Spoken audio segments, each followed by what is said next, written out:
personified the Old Testament and giving us certain standards to live by and how we could get along, the Ten Commandments that he, quote, received from God. Now we need to know that supposedly the stuff that we receive from God while on planet Earth is really man-made. It may fulfill his fantasies, it may fulfill his belief system, it may fulfill his faith, it may give him strength, but it's all a part of a system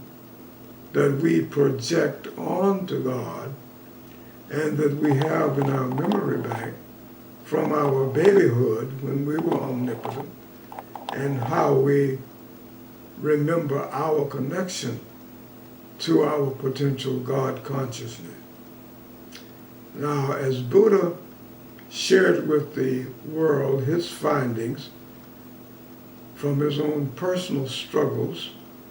and from his own personal unique history, he also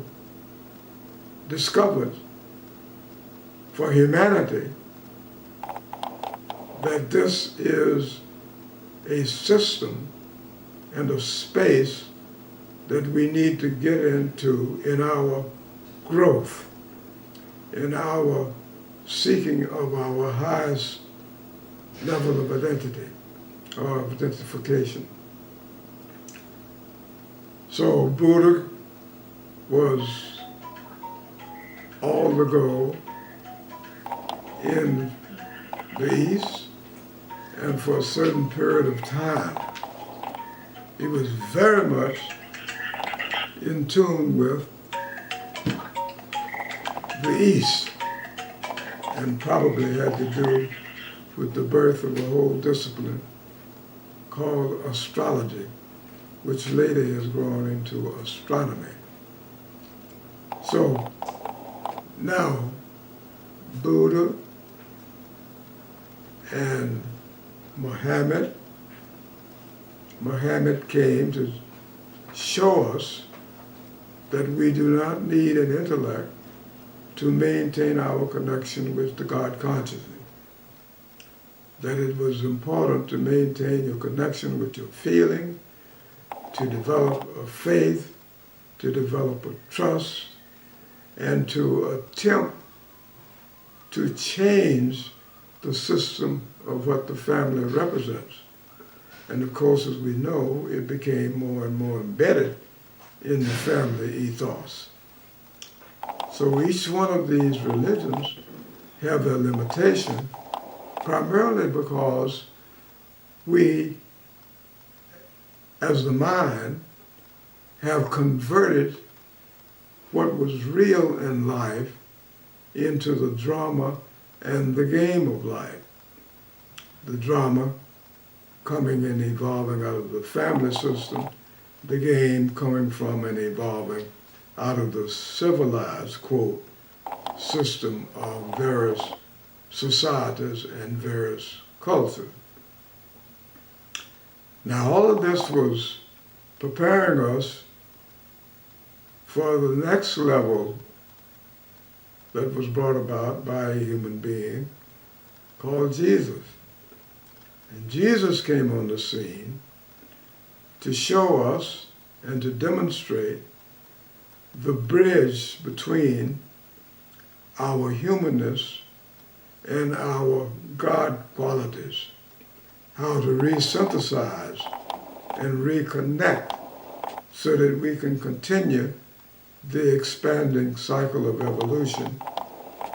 back into the light and darkness of the universal ism. It's very important to know that this has been caught up and trapped by our need for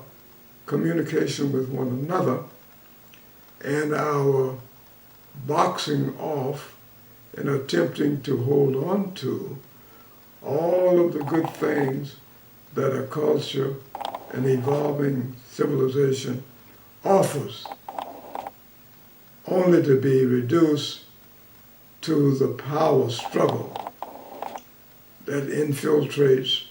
every form of interaction.